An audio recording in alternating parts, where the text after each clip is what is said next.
Comprender a fondo la palabra de Dios nos permite comprender el verdadero mensaje que Dios quiere comunicarnos. Y para comprender bien la palabra de Dios es necesario hacer un análisis bíblico. Bienvenido a tu programa Pasión por el Evangelio, tu programa en el que semana a semana hacemos un análisis bíblico justamente de la lectura del Evangelio que leemos en la Santa Misa. En esta ocasión, tercer domingo del tiempo ordinario en el ciclo litúrgico B, el Evangelio nos presenta las primeras palabras que Jesús pronunció en el Evangelio según San Marcos. Palabras breves pero llenas de una riqueza teológica y de un mensaje con una profundidad que es importante comprender, porque estas primeras palabras que pronuncia Jesús en el Evangelio según San Marcos marcan la pauta de todo lo que habrá de enseñar después. ¿Quieres saber qué fue lo que dijo Jesús y qué realmente quiso decir a través de realizar un profundo análisis bíblico de este texto? Quédate con nosotros y en un momento lo descubriremos juntos.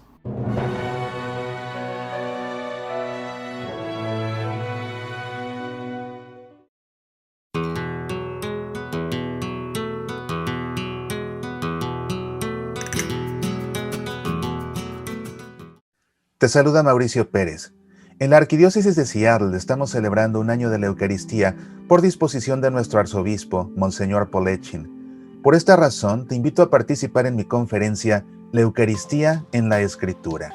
Te ayudará a comprender los fundamentos escriturísticos de la institución de la Eucaristía en la Última Cena, para poder hacer un verdadero memorial del sacrificio eucarístico al participar en la Santa Misa. Te explicaré el proceso bíblico que dio lugar a las narraciones de la institución de la Eucaristía en los Evangelios sinópticos y en la primera carta de Pablo a los Corintios. Revisaremos las similitudes y diferencias de las dos tradiciones que dieron lugar a estos textos, realizando una lectura sincrónica de las 4 perícopas, comparándolas versículo a versículo.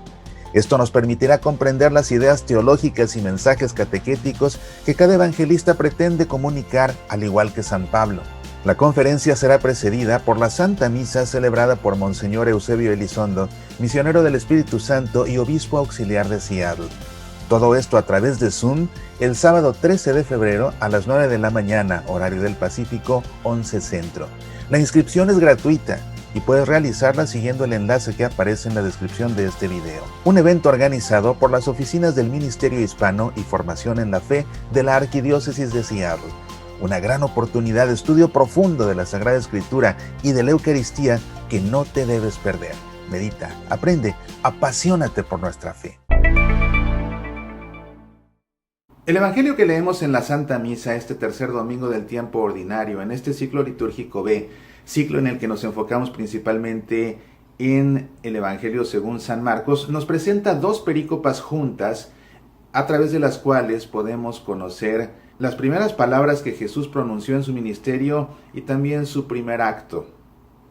Vamos como siempre a realizar primero la lectura del Evangelio para de ahí proceder a hacer un minucioso análisis bíblico y luego concluir como es costumbre con un momento de oración. Te invito a que como siempre nos pongamos antes que otra cosa en presencia del Padre y del Hijo y del Espíritu Santo. Amén. El Evangelio dice lo siguiente: Después que Juan Bautista fue arrestado, Jesús se dirigió a Galilea. Allí proclamaba la buena noticia de Dios diciendo: el tiempo se ha cumplido. El reino de Dios está cerca. Conviértanse y crean en la buena noticia. Mientras iba por la orilla del mar de Galilea, vio a Simón y a su hermano Andrés que echaban las redes en el agua, porque eran pescadores. Jesús les dijo: síganme, y yo los haré pescadores de hombres. Inmediatamente ellos dejaron sus redes y lo siguieron. Y avanzando un poco, vio a Santiago, hijo de Zebedeo, y a su hermano Juan, que estaban también en su barca arreglando las redes. Enseguida los llamó y ellos, dejando en la barca a su padre Zebedeo con los jornaleros, lo siguieron. El tema litúrgico en este tercer domingo del tiempo ordinario es el llamado que hace Jesús a que lo sigamos. Vemos por ello que la primera lectura nos cuenta aquel relato de Jonás, a quien Dios llama y lo envía a que predique a la ciudad de Nínive. Y en respuesta a esta primera lectura, habremos de decir con el Salmo 24, muéstrame, Señor, tus caminos. Muéstrame, Señor, tus caminos, enséñame tus senderos, guíame por el camino de tu fidelidad. enséñame, porque tú eres mi Dios y mi Salvador. Es importante, primero que nada, que ubiquemos el texto en el Evangelio según San Marcos y que lo delimitemos. En esta ocasión el Evangelio presenta dos perícopas juntas. La perícopa del grito inaugural del reino de Dios, la perícopa de la vocación de los primeros 4 discípulos. Estas dos perícopas juntas conforman una sección del Evangelio según San Marcos que se conoce como la primera evangelización y los primeros discípulos. El contexto amplio de estas perícopas que leemos en el Evangelio es la primera parte del Evangelio según San Marcos. El Evangelio según San Marcos está estructurado en dos grandes partes. La primera parte del Evangelio según San Marcos habla acerca del ministerio de Jesús el Mesías, y ahí es donde está enclavada esta sección de la primera evangelización y los primeros 4 discípulos que estamos leyendo en la Santa Misa. Y la segunda gran parte del Evangelio según San Marcos habla acerca del destino de Jesús, el Hijo del Hombre. Los actores que intervienen en estas dos perícopas son Jesús. Se nos habla de Juan el Bautista, que fue arrestado, pero realmente quienes protagonizan estas dos perícopas son Jesús y los primeros 4 discípulos, Simón, Andrés, Santiago y Juan, el padre de estos, Zebedeo, y también los jornaleros. Vamos a ir viendo versículo por versículo, incluso palabra por palabra, cómo está compuesto este texto, porque hay muchísimo que aprender. Y sobre todo cuando vemos el texto original tal cual quedó escrito por Marcos en griego, nos sorprendemos al ver realmente el significado de las palabras que Jesús comunicó. Dice así: después que Juan Bautista fue arrestado, Jesús se dirigió a Galilea. Esto significa que durante todo el periodo en el que Juan el Bautista, después del bautismo de Jesús en el Jordán, Jesús permaneció en aquella región del Jordán hasta que Juan el Bautista fue arrestado. Recuerda que Juan el Bautista fue arrestado por Herodes Antipas, hijo de Herodes el Grande. Herodes el Grande fue el que gobernaba cuando nació Jesús. Después ahora quien gobierna es Herodes Antipas. Él arrestó a Juan el Bautista y recordarás que más adelante será decapitado. Una vez que es arrestado Juan el Bautista, según refiere Marcos, Jesús vuelve a Galilea. Jesús era de Galilea, vuelve entonces a su tierra y es allí donde comenzará su ministerio según Marcos. Porque dice que allí en Galilea, allí proclamaba la buena noticia de Dios. Esta expresión es muy importante. La buena noticia de Dios, en griego en el original dice Evangelion. Significa buen mensaje. Buen mensaje es una buena noticia, es una buena nueva. Pero en este caso es muy específico Marcos cuando dice que esta buena noticia era una buena noticia de Dios. Dice, allí proclamaba la buena noticia de Dios, el Evangelio de Dios. Eso es lo que proclamaba Jesús. Y el verbo proclamar implica anunciarlo a gritos, así como aquellas buenas noticias, aquellos oráculos que gritaban los profetas. Pensemos en Isaías. De esta manera Jesús viene y grita. Es decir, es un mensaje fuerte, es un mensaje contundente, no es un mensaje secreto, no es un mensaje que se dice solamente a algunos en lo privado, no, es un mensaje público, es un mensaje para todos, es un mensaje que se anuncia con fuerza, con firmeza, con contundencia, con entusiasmo. Así es como Jesús proclamaba el Evangelio de Dios. Y algo importante es que el Evangelio que proclamaba Jesús era esta buena noticia de Dios. O sea, este mensaje que Jesús comunica es un mensaje que proviene de su Padre. Y este mensaje, este evangelio que proclamaba Jesús, fíjate, según lo refiere Marcos, está formado por 4 partes. Son 4 partes. Y vamos a ver una por una. Las 4 partes del evangelio que proclamaba Jesús eran: 1. El tiempo se ha cumplido. 2. El reino está cerca. 3. Conviértanse. Y 4. Crean en la buena noticia. Y de hecho están anexadas estas dos: conviértanse y crean en la buena noticia. Van de la mano. Esto es lo que decía Jesús según Marcos: el tiempo se ha cumplido, el reino de Dios está cerca. Conviértanse y crean en la buena nueva. La primera parte de este evangelio de Dios que comunica Jesús es que el tiempo se ha cumplido. Peplírote o queros. Fíjate que la palabra que emplea Jesús no es tiempo, sino que es más bien queros. Eso escribió Marcos. Queros significa un momento de gracia, un momento de gracia. Un momento de gracia establecido por Dios. Entonces, cuando Jesús dice el tiempo se ha cumplido, lo que Jesús está proclamando es que ese tiempo es un momento de gracia establecido por Dios. ¿Ven qué diferente resulta cuando vemos lo que realmente dice el Evangelio en su texto original? Por eso es que recurro tanto al texto griego para poder entender realmente cuál es la esencia de este mensaje. Fíjate qué diferente suena el tiempo se ha cumplido a entender el momento de gracia decidido por Dios se está cumpliendo o se ha cumplido. Eso es muy diferente, mucho más preciso y específico. Después dice, el reino de Dios está cerca. En la apocalíptica judía se entiende la historia de la humanidad en dos partes y el parteaguas, lo que marca la división, es justamente la llegada del reino de Dios. Y aquí lo que Jesús está anunciando es eso, que el reino de Dios está cerca. La tercera parte del mensaje es conviértanse. El cristianismo es pues la religión de la conversión. Este evangelio de Dios es el evangelio de la conversión.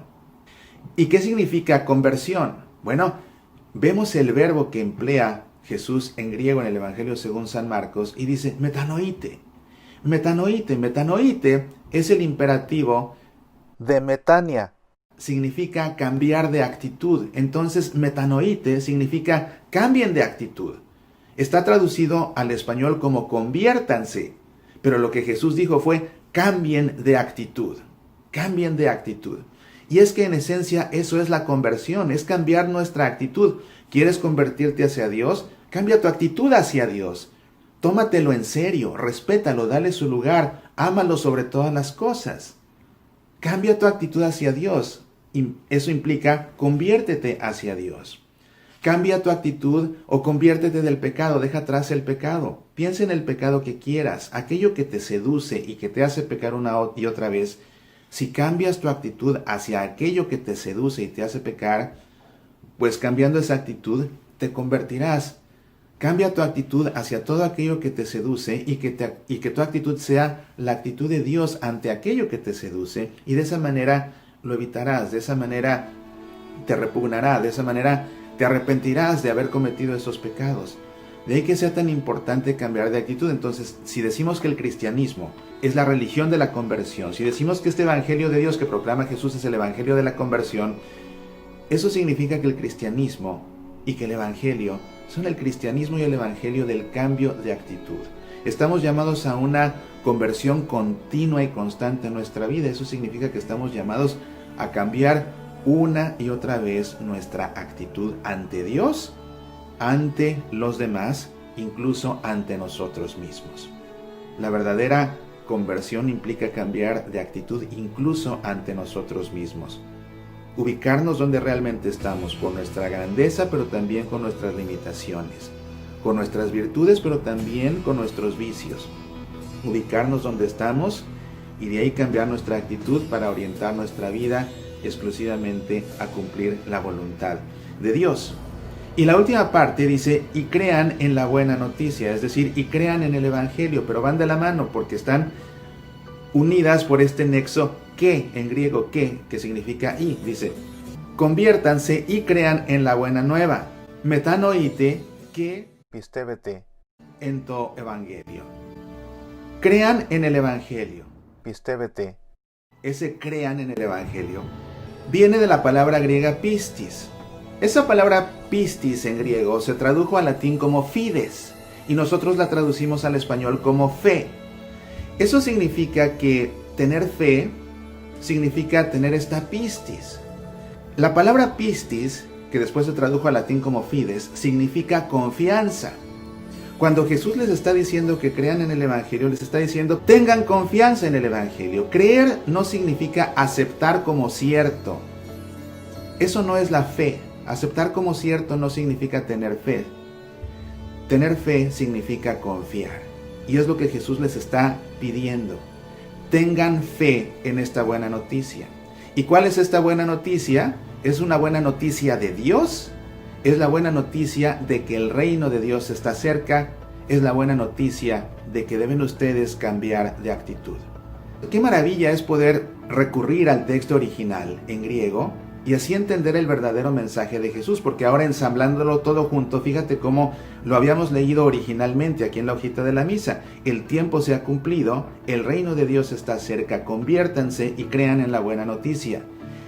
Traduciendo literalmente el texto original en griego, entonces lo podemos leer así: el momento de gracia decidido por el Señor ha llegado, el reino de Dios está cerca, cambien de actitud y confíen en el Evangelio.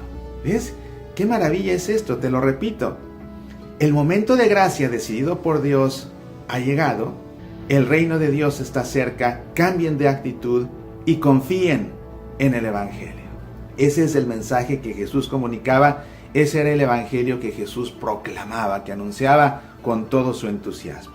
Y aquí termina la primera perícopa que leemos en esta ocasión en la Santa Misa, que es la perícopa del grito inaugural del reino de Dios, y comienza la segunda, que es la vocación de los 4 primeros discípulos.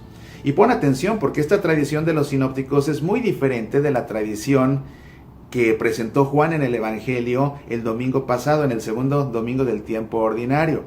Recordarás que, según lo que refiere Juan en su Evangelio, Jesús se encontraba todavía con Juan Bautista. Juan Bautista estaba con uno de los 4 primeros discípulos de Jesús, que todavía no eran discípulos de Jesús, ve pasar de largo a Jesús. Juan le dice a este discípulo: ese es el Cordero de Dios. Entonces este va y lo sigue, y después va con su hermano Simón, y le dice: lo hemos encontrado. Y entonces este va también donde Jesús.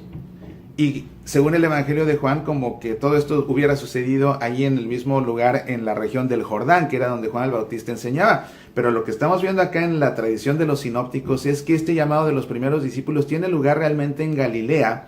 Y dice lo siguiente: mientras iba por la orilla del mar de Galilea, vio a Simón y a su hermano Andrés, y después vio a Santiago, hijo de Zebedeo, y a su hermano Juan, y se encontraban pescando. ¿A qué se debe la diferencia de tradiciones? Bueno, ¿qué pudo haber sucedido más probablemente? Esto que refiere Marcos. ¿Por qué? Recuerda que Marcos escribió el primero de los 4 evangelios. El último que se compuso fue el de Juan. Pero aparte, fíjate algo muy interesante, que según refiere aquí, de los 4 primeros, o entre los 4 primeros discípulos, se encontraba precisamente Juan el Evangelista, que era el hermano de Santiago, el hijo del Zebedeo. ¿Por qué entonces, si Juan el Evangelista se encontraba en Galilea con su hermano Santiago y se encontraban pescando, es decir, él vivió todo esto, ¿por qué entonces refiere la vocación de los 4 primeros discípulos de una manera diferente, como si esto hubiera sucedido a las orillas del Jordán, y como si hubiera sido más bien que los discípulos estaban buscando a Jesús hasta que lo encontraron gracias a la pista que les da Juan el Bautista? ¿Por qué esta diferencia si Juan lo vivió? Bueno, hay que entender que en el caso de los evangelios sinópticos, estos nos presentan la historia de Jesús de una manera más acorde a cómo Jesús fue viviendo las cosas. Nos van desarrollando la historia, si tú quieres, la historia de la vida pública de Jesús. En cambio, el Evangelio según San Juan es una reflexión teológica. Lo que hace Juan en el Evangelio es reflexionar teológicamente acerca de los momentos más importantes, de las enseñanzas más importantes de la vida de Jesús, y después condensarlas y presentarlas como si fuera una historia. Pero son eventos aislados que, desarrollando una reflexión teológica, Juan va escribiendo y va plasmando en su Evangelio. Así, ese llamado de los primeros 4 discípulos, como aparece en el Evangelio según San Juan, es nuevamente una reflexión teológica, en tanto que esto que presenta Marcos es como sucedieron las cosas, ¿ves? Cada uno con un propósito diferente al escribir. Entonces, estábamos en que mientras iba por la orilla del mar de Galilea, este mar de Galilea en realidad es un lago muy grande, tiene 53 kilómetros de perímetro, tiene 166 kilómetros cuadrados de superficie. Por cierto que se encuentra su superficie 212 metros bajo el nivel del mar, lo que hace del mar de Galilea el lago de agua dulce más bajo en todo el mundo. En realidad, como te digo, es un lago, pero era tan grande que por eso algunos le decían mar, es de agua dulce. También se le conoce como el lago de Tiberíades y se le conoce también como el lago de Genesaret. Genesaret viene de la palabra hebrea Kineret, que significa en forma de lira. Las liras eran las arpas antiguas, y es que si uno ve una fotografía del lago de Genesaret o del lago de Tiberíades o del mar de Galilea, si uno ve una foto por encima, se da uno cuenta que este lago tiene la forma de un arpa, como puedes ver aquí, o de una lira, que eran las arpas antiguas, de ahí su nombre. Pero en realidad era un lago. Lo que es importante es que siendo un lago, pues sí, la industria pesquera era muy importante en esa región. Y es por esto que vemos que estos 4 primeros discípulos se dedicaban justamente a este negocio, al negocio de la pesca. Dice que vio a Simón y a su hermano Andrés que echaban las redes en el agua porque eran pescadores. Jesús les dijo: síganme y yo los haré pescadores de hombres. Inmediatamente ellos dejaron sus redes y lo siguieron. Y avanzando un poco vio a Santiago, hijo de Zebedeo, y a su hermano Juan, que estaban también en su barca arreglando las redes. Enseguida los llamó y ellos, dejando en la barca a su padre Zebedeo con los jornaleros, lo siguieron. ¿Qué podemos ver aquí? Bueno, lo primero, obviamente eran pescadores, pero fíjate qué interesante. No eran ellos empleados de otros pescadores. Ellos tenían su propio negocio de la pesca. Incluso cuando Santiago y Juan se despiden, fíjate todo lo que dice aquí, Dice que Santiago y Juan se encontraban en su barca arreglando las redes. Es decir, no trabajaban ellos tampoco para nadie. Tenían su barca. Y esa barca que era suya, pues seguramente era de su padre Zebedeo, que era el dueño de ese negocio de pesca en el que trabajaban Santiago y Juan. Y no solo eso, sino que dice que dejan su barca, dejan a su padre Zebedeo con los jornaleros, o sea que tenían ellos empleados. Tenían barcas, tenían ellos empleados. Eso significa que eran personas con cierta posición económica. Incluso podemos pensar que eran personas también, por lo mismo, con cierto grado de cultura. Y bueno, para escribir un evangelio tan complejo como el de Juan, pues mira que no basta solamente la iluminación del Espíritu Santo, también se necesita mucho cerebro y mucha inteligencia. Así que esto nos da la pista de que estos dos hombres, al menos Santiago y Juan, pues eran personas de dinero, con una buena posición socioeconómica, con cultura. Y bueno, también en el caso de Pedro y de su hermano Andrés, pues también ellos tenían su barca, o sea, no eran unos pobres pescadores, era gente que vivía bien de esto. Pero lo que es importante es que Jesús los ve, va y los llama, y que de inmediato atienden su llamado. Esa es la clave, de inmediato atienden el llamado y de inmediato dejan todo. ¿Y por qué sabemos que dejan todo? Porque mira, dejan sus redes y dejan su barca, es decir, dejan su forma de vida, dejan su modus vivendi. ¿Ves? Dejan a su padre. Santiago y Juan dejan a su padre Zebedeo. Eso implica dejar no solamente al padre, eso implica dejar la familia, dejar el hogar también. Dejan incluso a los jornaleros, o sea, dejan también su negocio de pesca. O sea que dejan también su posición socioeconómica, lo dejan todo.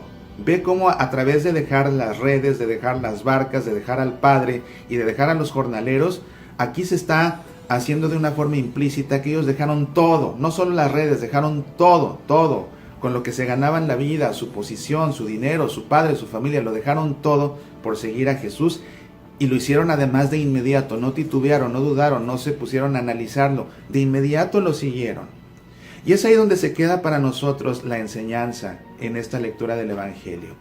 Cuando Dios nos llama, nosotros tenemos que estar prestos a responder de inmediato y de ir hacia donde Él nos pide, de inmediato, sin titubeo, sin detenernos a contemplar qué es aquello que ya poseemos y que tal vez tengamos que dejar para poder ir en seguimiento de aquel que nos está llamando. La llamada de Jesús puede ser una llamada difícil, sí, porque implica dejar. Siempre que Dios nos llama, y pon atención a esto, siempre que Dios nos llama, ese llamamiento implica que tengamos que renunciar a algo. La llamada de Dios siempre implica en nuestra vida una renuncia. Y estos 4 primeros discípulos nos dan la enseñanza de que para seguir de lleno a Jesús hay que renunciar de lleno a la vida propia, un cambio de actitud completo, radical, total, un cambio de actitud, esa metanoia de la que Jesús habla cuando proclama su evangelio. ¿A qué te llama Dios en tu vida en este momento? Escucha en lo más profundo de tu corazón y tú sabrás y te darás cuenta de que aquello a lo que te llama Jesús en este momento implica por fuerza una renuncia, por fuerza. Pero ahora ya sabes lo que hay que hacer. Pues este es el análisis del Evangelio en esta ocasión. Como puedes ver, estas 2 perícopas tan breves tienen muchísima enseñanza. Jesús tiene mucho que decirnos. Ya comprendes ahora las 4 partes de ese evangelio que Jesús proclamó a lo largo de su vida pública. Y fíjate qué interesante, estas son las primeras palabras que pronuncia Jesús en el evangelio según San Marcos. Lo primero que dice, lo primero que sale de su boca en su vida pública, en su ministerio. Todo lo que Jesús diga después tiene como raíz, como punto de partida, estas 4 partes. El tiempo se ha cumplido, es decir, el momento de gracia escogido por Dios ha llegado, el reino de Dios está cerca, conviértanse, o sea, cambien de actitud y crean en el evangelio, es decir, tengan confianza en el evangelio. Y fíjate cómo esta expresión, metanoite, que pistébete, en tu evangelio, cambien de actitud y crean en el evangelio, van de la mano. Ese cambio de actitud implica confiar en el evangelio, no creerlo como palabra de Dios, sino más importante, confiar en él. No creerlo como palabra de Dios, sino más importante, confiar en él. ¿Y por qué se confía en él? Pues porque es la palabra de Dios. Acuérdate que este evangelio, como bien especificó Marcos, es el evangelio de Dios.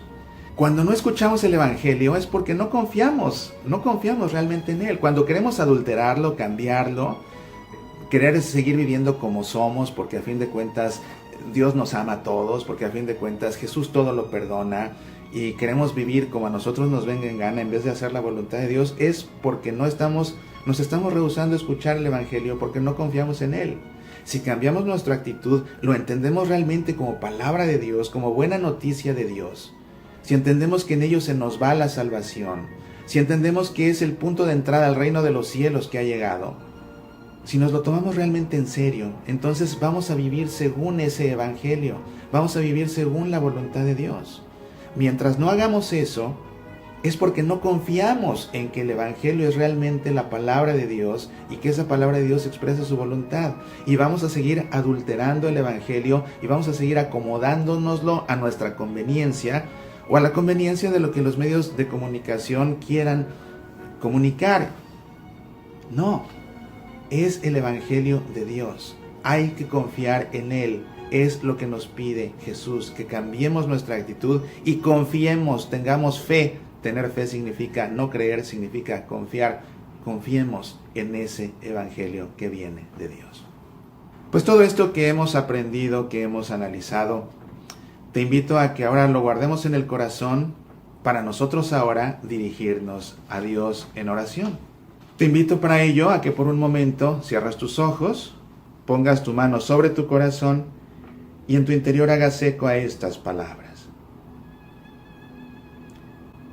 Llámame, porque es mi hora, Señor, que ahora más que nunca tengo ganas de conocerte y siguiéndote como lo bueno y noble, arrojar tantas redes que me convierten en esclavo.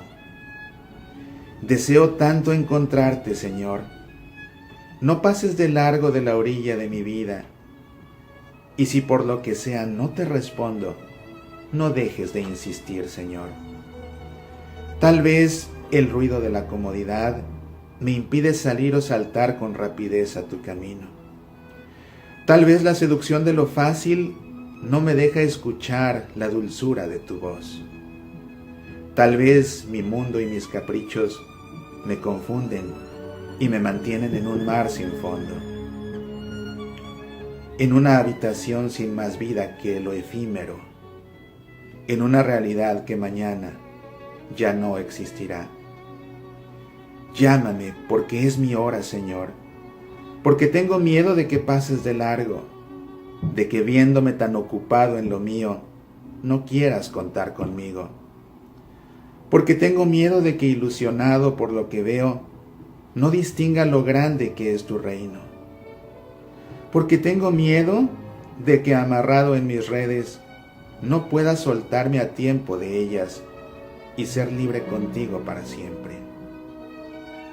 Llámame, porque es mi hora, Señor, que hoy más que nunca me siento iglesia, que hoy más que nunca creo y espero en ti, que hoy más que nunca quiero dejar algo por ti, que hoy más que nunca deseo ser pescador de otros mares y en otros puertos, pero siempre contigo a tu lado, Señor, siempre contigo y por tus mares. Amén. En el nombre del Padre, y del Hijo, y del Espíritu Santo. Amén. En verdad te agradezco este rato que has querido compartir conmigo para aprender juntos acerca de la palabra de Dios. En verdad deseo que todo lo que hemos aprendido en este programa te ayude a sentirte cada vez más cerca de Jesús.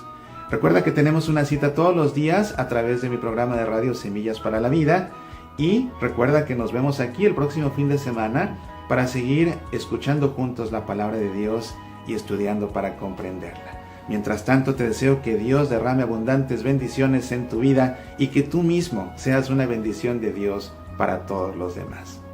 Apasionate por nuestra fe. ¿Cómo estás? Te saluda tu amigo Mauricio Pérez. En esta ocasión para hacerte una invitación muy importante. La Universidad Pontificia de México está ofreciendo 2 cursos de liturgia que no te debes perder y que son en línea, lo cual te da la oportunidad de participar desde cualquier lugar.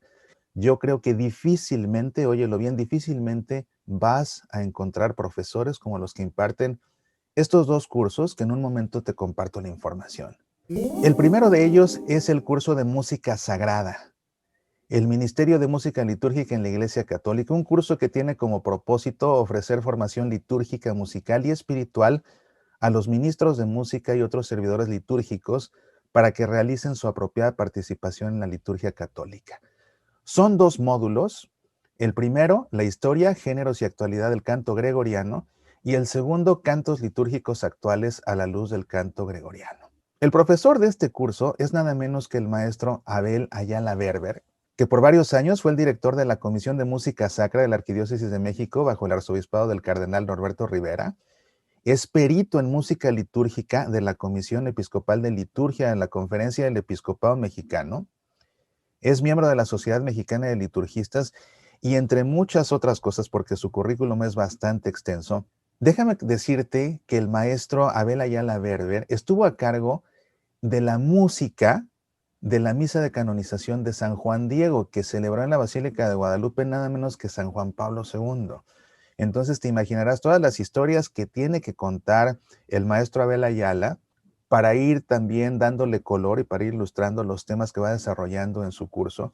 El segundo curso, que es al que yo me voy a inscribir, es un curso de liturgia que tiene como propósito conocer los temas propios de la liturgia cristiana, valorando la importancia del ministerio litúrgico y los sacramentos a fin de aplicar los conocimientos en el servicio litúrgico. Son 2 módulos. El primero, el año litúrgico y el espacio litúrgico, y el segundo, la celebración de los sacramentos. Difícilmente encontrarás mejores profesores. El módulo de año litúrgico y espacio litúrgico lo va a impartir el padre Luis Arturo Guzmán. Es especialista en Sagrada Liturgia, nada menos que por el Pontificio Ateneo San Anselmo en Roma, que es la máxima casa de estudios litúrgicos en la Iglesia Católica, y tiene además en ese mismo Ateneo San Anselmo una maestría en arquitectura y artes al servicio de la liturgia. Y con esos conocimientos nos va a hablar de año litúrgico y espacio litúrgico, porque además déjame decirte que no solamente tiene estos estudios el padre Luis Arturo, es el secretario ejecutivo de la Comisión Episcopal para la Pastoral Litúrgica de la Conferencia del Episcopado Mexicano, es perito en Sagrada Liturgia, ha publicado libros sobre derecho litúrgico y bueno, además te puede hablar en latín, en hebreo, en griego, y por si fuera poco, en inglés, en italiano y en alemán. De esos sacerdotes súper preparados, un verdadero especialista en Sagrada Liturgia, súper apasionado por la liturgia y que nos va a hacer el favor de impartir este curso en la Universidad Pontificia de México. Y el segundo módulo, que habla sobre la celebración de los sacramentos, lo va a impartir nada menos que el padre Enrique Juárez. Él es el titular de la Comisión Litúrgica de la Diócesis de Nezahualcóyotl. Como te digo, difícilmente vas a encontrar mejores profesores de liturgia para los 2 cursos. Yo me voy a inscribir al de liturgia en esta ocasión. Te invito a que participes con nosotros, ya sea en el de música sagrada o en el de liturgia. Ambos cursos comienzan el sábado 6 de febrero y concluyen el sábado 5 de junio. Las clases son los sábados de 9 a 1 de la tarde. Son 4 horas de clase cada sábado que se van como agua. Yo recuerdo que terminaba la sesión y de broma le decía al padre Luis, dime dónde deposito otra moneda para que te quedes hablándonos media hora más, porque no podemos dejarlo aquí, verdaderamente se queda uno con ganas de más y más y más. Además, son conocimientos que ciertamente son fascinantes, pero lo más importante es que son conocimientos que nos ayudan a apreciar la celebración de la Santa Misa cada vez más, y esto nos permite relacionarnos con el Señor de una manera cada vez más plena, porque el momento del encuentro más pleno que podemos alcanzar con Dios sucede ahí en la celebración de la Santa Misa. De manera que mientras más comprendemos todo, no solamente lo que hacemos y lo que decimos y nuestras posturas, sino también todo lo que se hace y todo lo que rodea ese espacio sagrado, todo eso por fuerza que nos ayuda a tener una experiencia más consciente de Dios y en consecuencia una experiencia más plena. Entonces, por todas estas razones son cursos que no debemos perdernos. Si eres laico, inscríbete. Si eres sacerdote, inscríbete. Yo tomé el curso en otoño, había un sacerdote inscrito. Si eres religiosa, inscríbete. Yo tomé el curso en otoño, había una religiosa que incluso te digo se conectaba desde Perú. Los dos módulos en total suman 40 horas de clase, por supuesto además tienes que dedicar tiempo para las tareas entre semana, y el curso completo tiene un costo de 2,600 pesos o dos pagos de 1,300, es decir, 1,300 por módulo. Para mayores informes, por favor visita el sitio de la Universidad Pontificia, www.pontificia.edu.mx, o mándales un mensaje por WhatsApp al 55 25 69 52 52. Aquí ves esta información. Ponte en contacto con ellos. Ellos te darán la cuenta de banco donde tienes que hacer la transferencia para inscribirte. Formación litúrgica de muy buen nivel en una universidad tan prestigiosa como la Universidad Pontificia de México, con profesores del más alto nivel, en línea desde la comodidad de tu casa. ¿Qué más quieres? Es por lo que no te lo debes perder y es por lo que yo no me lo voy a perder. Date prisa porque tengo entendido que el límite para realizar la inscripción es el 2 de febrero. Cuando realices tu inscripción y te pongas en contacto con la Universidad Pontificia, por favor diles que te enteraste del curso a través de tu amigo Mauricio Pérez. No porque yo vaya a sacar ningún beneficio de esto ni nada. Esta invitación no es un anuncio y mucho menos un anuncio patrocinado por la universidad. Es una invitación que estoy haciendo yo totalmente a título personal porque en verdad mi experiencia el otoño pasado fue tan maravillosa que dije esto lo tengo que compartir. Lo tengo que compartir porque es una oportunidad verdaderamente de oro que no nos debemos perder. Así que por favor, aprovecha la oportunidad, inscríbete, aprende mucho y apasionate por nuestra fe.